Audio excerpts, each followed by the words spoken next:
Hello. In this video, I'm going to talk to you about discourse communities. Now, we're all part of communities that we participate in every day. Communities that we're part of at work, at school. You may have extracurricular communities you're part of, a club. You may have friend group communities that are important to you. We all participate in communities every day. Now, not every community is a discourse community, though many are. In this video, I'm going to explain to you what makes a community count as a discourse community. So first, let's look at the word discourse community. So one important part of this word is that first word, discourse, right? So the difference between a discourse community and a community is discourse. And you may or may not recognize that word, so I put the definition there for you. Discourse means written or spoken communication or a formal discussion of a topic. So if we put these two ideas together, a discourse community essentially is a group of people who talk, either in writing or spoken, about a topic that is important to them. And so, for example, let's say I'm a surfer and I'm really into surfing, but I mostly go surfing on my own, right? I could say I'm part of the surfing community, and in a lot of ways I am. But that does not qualify as a discourse community unless I am meeting with and talking to other surfers and we are talking about surfing. Okay, so you have to think about this discourse part of discourse communities. So what makes a discourse community? The man who came up with this idea of discourse communities, his name is John Swales. He says that there's a few rules for what makes a discourse community. So if you're thinking of a community and you want to know if it counts as a discourse community, you have to ask yourself a few questions. First of all, does this community have an agreed upon set of values or goals? So I have some examples for you. So let's say we're thinking about scientists. We could say that scientists are part of a community. But in reality, that wouldn't count as a discourse community because not all scientists share the same goals. But groups of scientists certainly count as a discourse community. So for example, a climate change scientist would probably be participating in at least one discourse community where the shared goal of that community is to fight climate change, to save our planet. And this would be a different goal than scientists who work as cancer researchers have. So there would be a different discourse community for cancer researchers. And the value or goal that they share is they really want to find a cure for cancer or better treatments for cancer, right? But it doesn't have to be a formal community. They can be really informal communities. So let's say I'm really into sports betting, right? I like to watch the basketball game and place a bet. Well, sports bettors are probably part of a discourse community. Now, of course, they're not a discourse community, part of a discourse community with all sports bettors in the entire country. They just have a smaller group of people that they actually talk to about this, and their common goal is making money off of sports games, right? Through gambling. Makeup artists, if you're really into makeup and you watch makeup tutorials, you may be part of a discourse community, and the shared value or goal, of course, is wanting to learn how to do makeup better and learn about new products.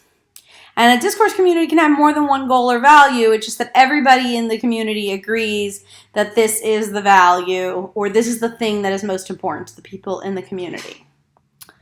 The second rule about discourse communities is that it has a mechanism of intercommunication. So what we mean is you have to actually talk to other people in the community and you have to be spoken to by other people in the community. And of course, this can be spoken communication, written communication, it can be formal or informal. So it can be on the phone, it can be in chat rooms, it can be via text, it can be informal articles that are published, textbooks, books.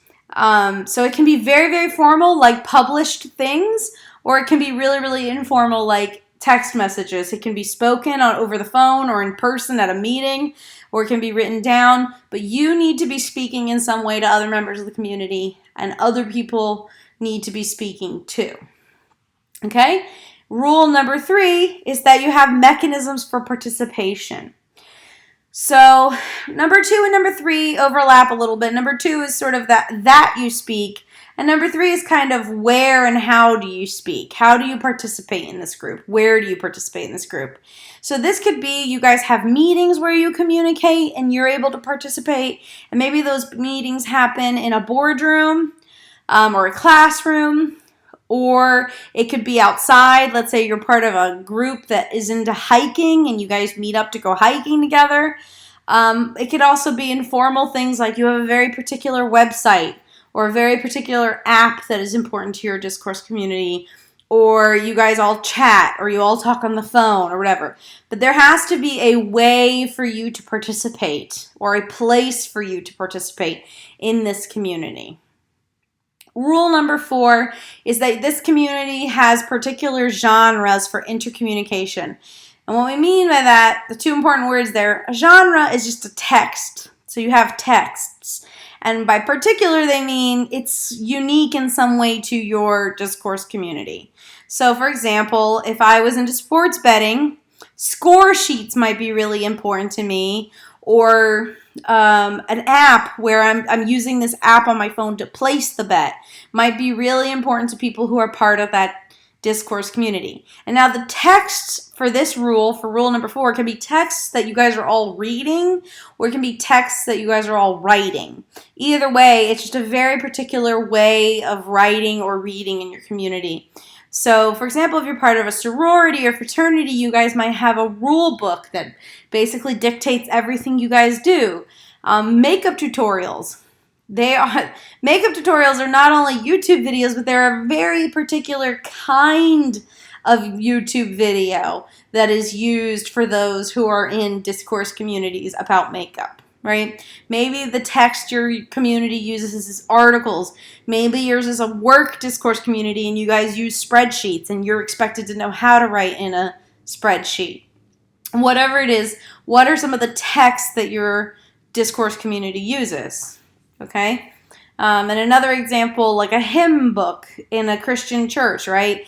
If the pastor says pick up the hymn book, everybody knows what that means.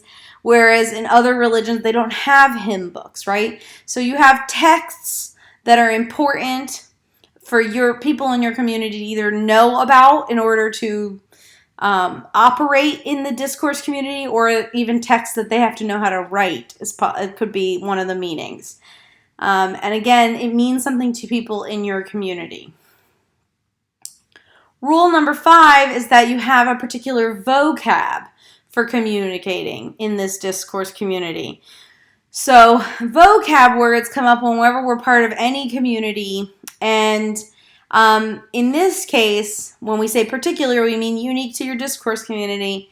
It can be a word that either doesn't mean anything to somebody who's not part of your group, they just don't know what that word means, or it can be that they think the word means something else because they're not part of your community. So I have a few examples, like rush. When most of us read rush, we think like rushing out the door. But to somebody who's part of a sorority, they understand that rushing means essentially joining a sorority.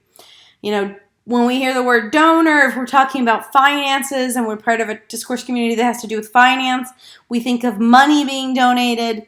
But if we're in a medical discourse community, donor means usually organs.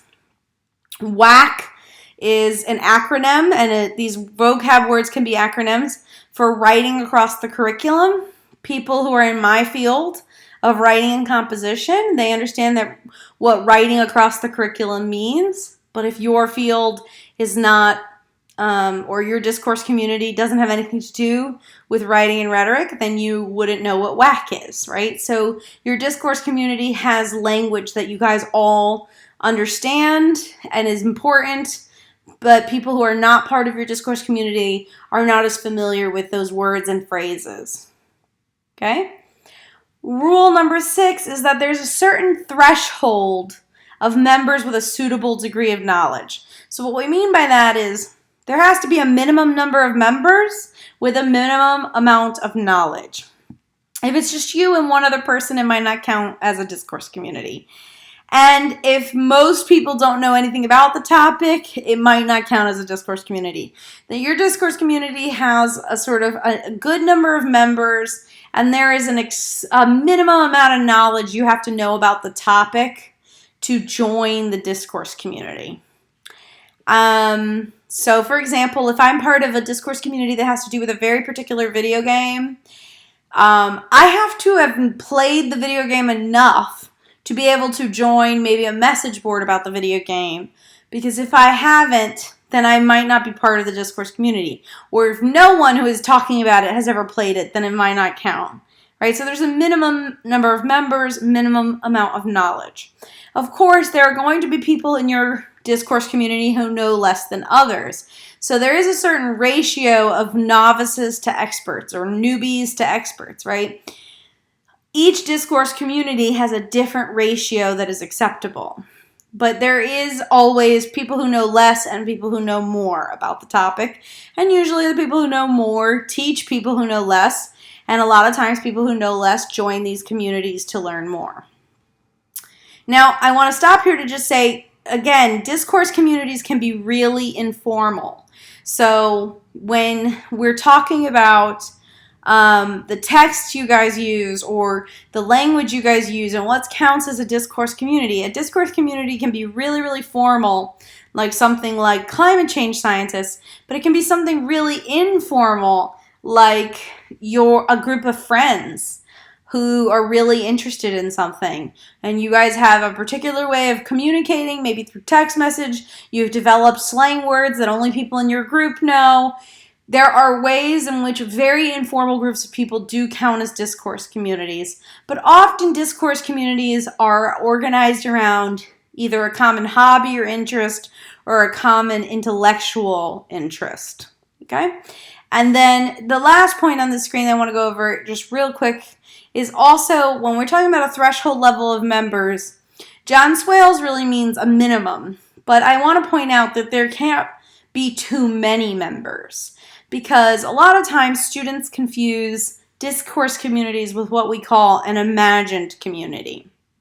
So imagine that I am a guitarist. I really enjoy the guitar.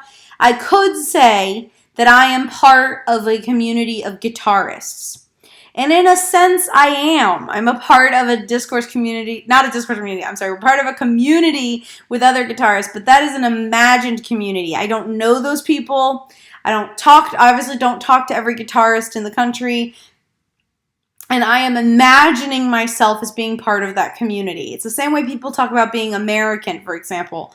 That's an imagined community. I'm part of a community with all Americans. And with my example with surfing, I'm part of a community with all surfers, for example. But for it to be a discourse community, it has to be small enough that you're talking to a reasonable percentage of the people in the community. Of course, there are going to be people in that community you never talk to, but it has to be sort of contained in a way. So for example, if you're into video games, you're not part of the video game community. You're probably part of many video game communities, each organized around a particular video game.